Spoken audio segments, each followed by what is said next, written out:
जम्मू कश्मीर से अभी तक की लेटेस्ट खबरें क्या कुछ हैं। मैं आपका मेज़बान तजम्मुल इस्लाम हाजिर हैं। जम्मू कश्मीर में अभी तक का क्या कुछ मंजरनामा है और क्या कुछ मामला चले।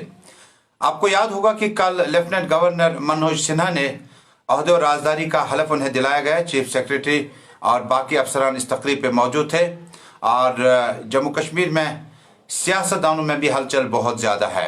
हलफ बर्दारी की तकरीब के बाद अपनी मुख्तसर बाइट के दौरान मनोज सिन्हा ने कहा कि जम्मू कश्मीर में मिलिटेंसी का खात्मा उनका पहला निशाना, उसके बाद तामीर और तरक्की, और ख़ास बात उन्होंने कही जो कि एक स्टेट्समैन कह सकते हैं कि वो किसी ख़ास गर्ज की वजह से यहाँ नहीं आए। कोई इंसान, इनका पार्टी या अपना ज़ाती एजेंडा नहीं है, लेकिन वो आए हैं सिर्फ और सिर्फ तमाम जम्मू कश्मीर के लोगों के लिए है। खैर, इसमें कुछ वक्त चाहिए जब हमें अंदाज़ा होगा कि गवर्नर साहब, लेफ्टिनेंट गवर्नर साहब ने अवाम की तवक्कुआत पे कितना खड़ा उतरने की कोशिश की, क्योंकि कितनी ही बड़ी ऊंची कुर्सी हो लेकिन पैमाना जो है वो अवाम के हाथ में होता है और अवाम की तवक्कुआत कितनी भर आती हैं वो भी है। लेकिन साथ ही साथ उसके बाद जो बयानात आए, कागजी बयानात, उसके बाद जो हमें आए, राम माधव ने कहा जम्मू कश्मीर के लिए एक सियासी शख्सियत की कहीं ना कहीं ज़रूरत थी। एलजी मुर्मू साहब वापस चले गए और हमने एक बड़ा कदावर नेता जो है जम्मू कश्मीर के हवाले किया ताकि यहाँ पर कहीं ना कहीं सियासी जो इस वक्त दूरियां हैं उसको ख़त्म किया जा सके। फारूक अब्दुल्ला साहब के मुताबिक गवर्नर साहब आते रहे और जाते रहे, ये मामूल की एक्सरसाइज है। इसके अलावा जस्टिस हसीन के मुताबिक लेफ्टिनेंट गवर्नर साहब जो हैं, दरअसल बीजेपी जो है वो अपना यहाँ पर अब पूरी तरह से सिस्टम चलाना चाहते हैं। उनके लिए they want their own man in Jammu Kashmir. और उसके बाद फयाज मीर, उनका ताल्लुक अभी भी पीपल्स डेमोक्रेटिक पार्टी से है, क्योंकि बहुत कुछ कयास आ रहे थे कि शायद लावे साहब और फयाज मीर साहब एक ही पेज पे हैं, लेकिन अब उन्होंने क्लियर किया कि वो फिलहाल उन्हें दावतनामा मिला था लेकिन वो दावत अटेंड करने नहीं गए। कहा कायदे मोहतरमा बंद है, इसलिए जब महबूब मुफ्ती बंद है तो वो खुद कैसे दावत पे जा सकते थे अंदाजन। और नतीजन ये प्रोटोकॉल होता है कि लेजिस्लेटर एमएलसी जो सिटिंग या इन सेशन होगा या इख्तलाफ आपस में ना हो उतना ज़्यादा, और एमपीज़, क्योंकि एमपीज़ जो हमारे हैं, हालांकि इन्होंने हक अदाई कम ही की लेकिन उसके बाद भी एमपी हैं, उन्होंने फिलहाल न जाने का फैसला किया। कहा इन हालात में हम नहीं जा सकते हैं।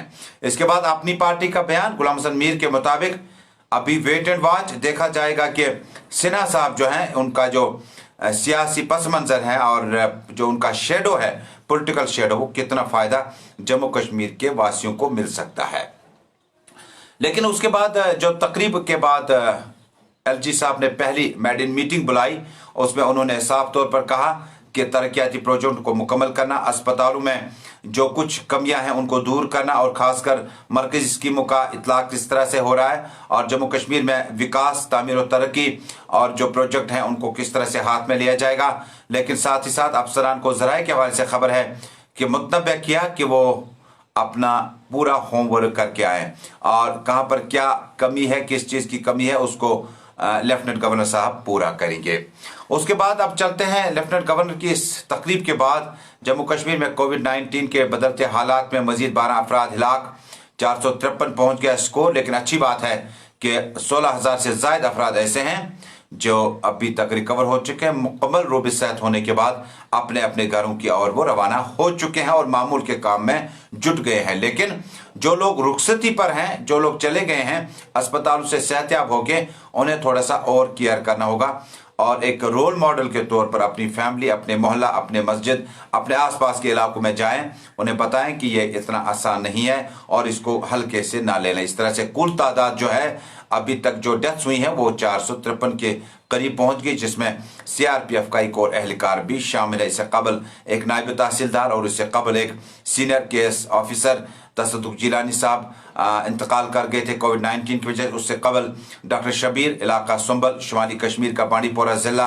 वो कोविड-19 की जंग हार गए। बहुत सारी अहम शख्सियात रहीं और जिसके बाद शुरुआत जब हुई तो दारुल उलूम या तबलीग जमात के मोहतरम अशरफ अनम साहब के इंतकाल के बाद जो है एक उस वक्त का माहौल, आज का माहौल थोड़ा सा मुख्तलिफ है। और लोगों से आज एक बार फिर अपील की जाती है कि वो ज़्यादातर वक्त अपने घरों में गुजारें और जब बाहर आएँ तो मजबूरी अगर ज़्यादा हो तो तभी बाहर आए, लेकिन जो बाहर का माहौल है सुबह सुबह इस वक्त जब 9:30 के करीब बजा चाहते हैं तो इस वक्त जो है हल्का फुल्का ट्रैफिक जो है आसपास देखा जा सकता है। लेकिन पुलिस एक बार फिर लगातार पब्लिक एड्रेस और माइक्रोफोन्स का इस्तेमाल करके बता रही हैं कि ज़्यादा वक्त जो है अपने वक्त घरों में गुजारे।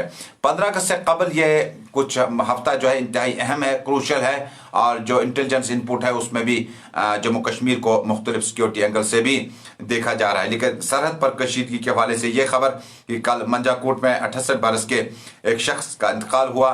बताया जाता है कि पाकिस्तान की तरफ से गोलाबारी के नतीजे में कई अफराद जख्मी हुए और एक शख्स जो है वो इंतकाल कर गया। इधर टंगडार सेक्टर में भी, चौकीबल सेक्टर में भी रात फायरिंग का सिलसिला जारी रहा और एक 40 बरस का नौजवान शख्स जो है वो गोला लगने से जाँ बहक हुआ। एक खातून और 5 मजीद अफराद जो हैं वो जख्मी बताए जाते हैं शुमाली कश्मीर के टंगडार सेक्टर में, जहाँ पर जुमगढ़ और बकिया इलाकों में लगातार जो है सुबह से ही हमने देखा कि उन जख्मियों की इयादत के लिए लोगों के घर जाने का सिलसिला रहा।